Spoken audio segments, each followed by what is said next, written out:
નમસ્કાર ખેડૂત મિત્રો, કિસાન કૃષિ જગતમાં હું તમારું તરંગ પટોળે તમારું હાર્દિક સ્વાગત કરું છું।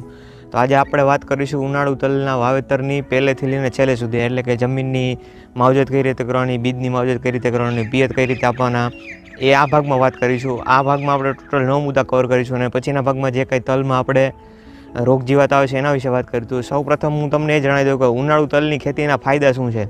તો ચોમાસું તલની ખેતી કરતાં ઉનાળામાં લગભગ તમને આમ ગણતરી કરો તો લગભગ ડબલ જેવું ઉત્પાદન મળે છે।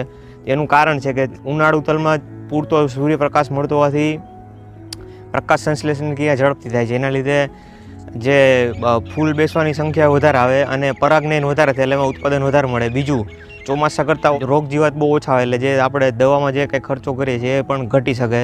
વાત કરીએ આપણે તલ માટે કઈ પ્રકારની જમીન હોય, તો જનરલી સારી નિતારવાળી, ગોરાળું અને ઓછી કાળી એવી જમીન હોય છે કે જેમાં પાણી ના ભરાવતું હોય। પાણી ભરાય તો એમાં જે બીજા રોગ જીવાત આવવાના પ્રશ્નો વધી જાય છે। એમાં ક્યારા આપણે જનરલી સમતળ અને ટૂંકા રાખવા, જેથી કરીને પાણી ભરાય નહીં। આપણે વાત કરીએ બિયારણમાં કઈ કઈ જાત આવે છે, તો બિયારણમાં જે સુધારેલી જાત છે ગુજરાત 2, ગુજરાત 3 અને ગુજરાત 5। આ મારી કોઈ ભલામણ નથી, પણ જે આપણી કૃષિ યુનિવર્સિટી જુનાગઢ યુનિવર્સિટી છે એની જ ભલામણ છે કે ઉનાળુમાં સફેદ તલમાં ગુજરાત 3 અથવા ગુજરાત 2 અથવા ગુજરાત 5નું જ વાવેતર કરવું જોઈએ।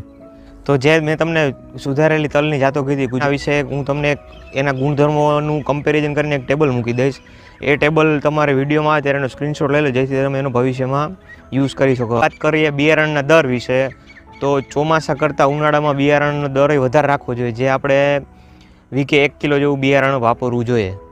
વાત કરીએ પાયાના ખાતર વિશે, તો આપણે ઉનાળુ તલની ખેતીમાં ડીએપી 9 કિલો વીઘે, ammonium sulphate 12 kilo, potash 11 kilo અને વીઘે 2 કિલો સલ્ફર આપવું જોઈએ। અથવા જો કોઈ રાસાયણિક ખાતર તમે ના વાપરતા હોય તો એનપીકેના બેક્ટેરિયા અને સલ્ફરના બેક્ટેરિયા બીજા પાણમાં પાવા જોઈએ, જેથી કરીને જે આપણે રાસાયણિક ખાતરનું જે આપણે આપૂર્તિ છે એનું પૂર્તિકરણ કરી શકાય। હવે વાવણી સમય આપણે જાણી લઈએ કે જો અત્યારે ઠંડીનું વાતાવરણ છે, અત્યારે ઘણા ખેડૂતો વાવણી ચાલુ કરી દીધી છે પણ ઉગી જશે, પણ એના જે વેજીટેટિવ ગ્રોથ થવો જોઈએ નહીં થાય। એટલા માટે આપણી જે યુનિવર્સિટીની ભલામણ છે એ એવી છે કે દરિયાકાંઠાના વિસ્તારમાં ફેબ્રુઆરીના બીજા અઠવાડિયા પછી, અને દરિયાકાંઠાથી દૂરના વિસ્તાર છે એમાં ફેબ્રુઆરીના ત્રીજા અઠવાડિયા પછી તલનું વાવેતર કરવું જોઈએ।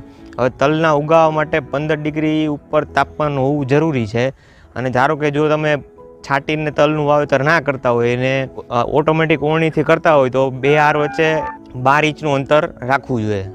બીજ માવજત વિશે વાત કરીએ તો થાયરમ 3 ગ્રામ પ્રતિ કિગ્રા એનો પહેલાં એનો પટ આપી દેવાનો। એ થાયરમ સુકાઈ જાય, તલને બરાબર ચોંટી જાય પછી સીડક્યોર નામની જે ક્યુરેટિવની દવા આવે છે એ 25 ml પ્રતિ કિલો એ પટ આપીને અડધો કલાક છાંયે સુકાવા દેવાનું, પછી એનું વાવેતર કરવું।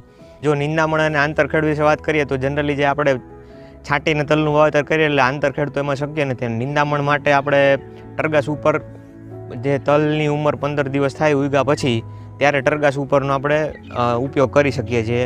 હવે પિયત વિશે વાત કરીએ તો વાવેતર બાદ પહેલું પિયત આપણે જનરલી સીધું આપી જ દઈએ છીએ, અને સારા ઉગાવવા માટે 4 થી 6 દિવસે પિયત આપવું જોઈએ, અને ત્રીજું પિયત 4 પાંદડે થાય ત્યારે, અને પછી તમારી જે જમીનની કન્ડિશન જોઈને, તમારી જમીનનો પ્રકાર જોઈને 8 થી 10 દિવસના અંતરે પિયત આપવું જોઈએ। હવે આના પછીના વિડીયોમાં આપણે તલમાં જે કંઈ જીવાત આવે છે, રોગ આવે છે, એના ઉપાય શું છે એ આપણે આવતા વિડીયોમાં વાત કરીશું। તો આ વિડીયો જો તમને ગમ્યો હોય તો તમારા ખેડૂત મિત્રો જોડે શેર કરજો, સબસ્ક્રાઈબ કરજો, લાઇક કરજો। ત્યાં સુધી જય જવાન જય કિસાન।